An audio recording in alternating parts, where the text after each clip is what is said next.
Hello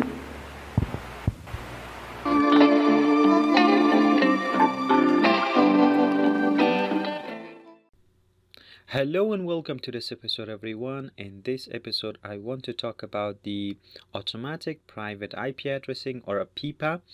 And you might have seen this addressing many times in your Windows computer or somewhere else, and you might have wondered what is actually the use of APIPA. So basically, in my real life experience as an IT engineer, there has been times that APIPA has proven to be very useful for me, and I want to explain that kind of use case and scenario for you today in this video. So basically, there was some times that I was working with wireless bridges, and I was also at times working with NASes. These icons, they don't belong to wireless bridge or NAS. I'm just using it for illustration purposes.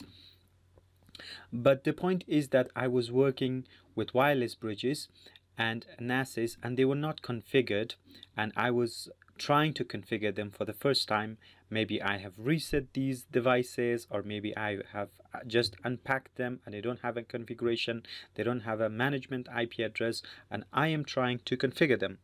Now, by default, many of these devices, they are configured to use DHCP, and I only have my laptop.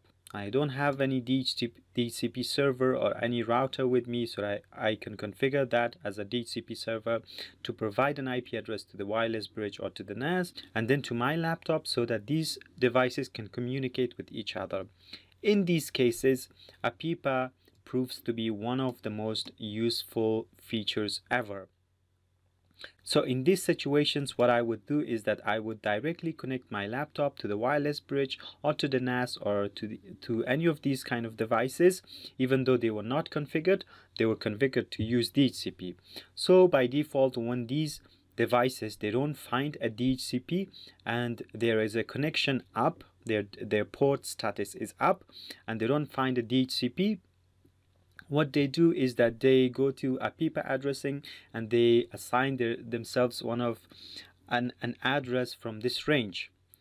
And that's a very good thing. Also, your laptop or your Windows laptop, basically most of the time, also does the same thing. When it does not find a DHCP server, it automatically gets an IP address from this range.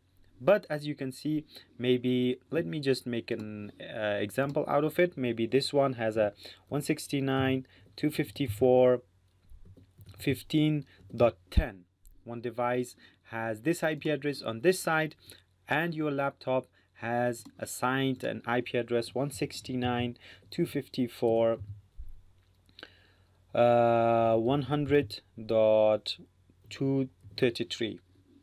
So your laptop has assigned itself an address from APIPA, and this is the address.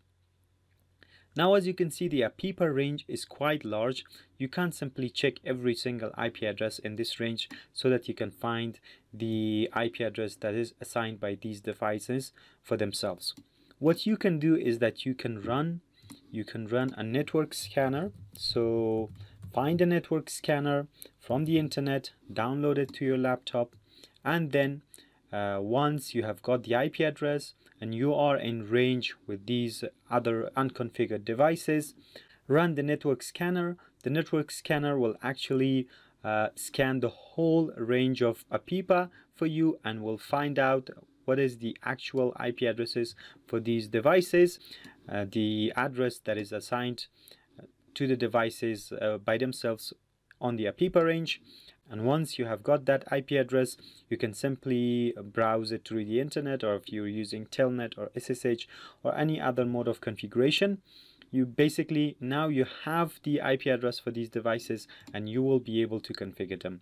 This has happened to me many times in my own experience during configuring different types of devices, and APIPA has proven to be very useful. And it was important for me to share this concept with you because I thought that maybe you have seen APIPA many times in your lifetime and you didn't really understand what was the purpose of this automatic addressing. Now that I have explained for you that it has a very useful use case, I hope that you have this in mind and maybe And maybe next time when you are in such a situation, you can use this feature and save yourself a lot of time configuring a DHCP server and the complications of a server and having a switch and connecting all of these devices together. So it really saves you a lot of time and effort. That's it for this episode, everyone. I hope this has been informative for you. If you have any questions, please let me know in the comment sections below. Please like, subscribe, and comment on this video, and I would like to see you in the next episode. Stay tuned.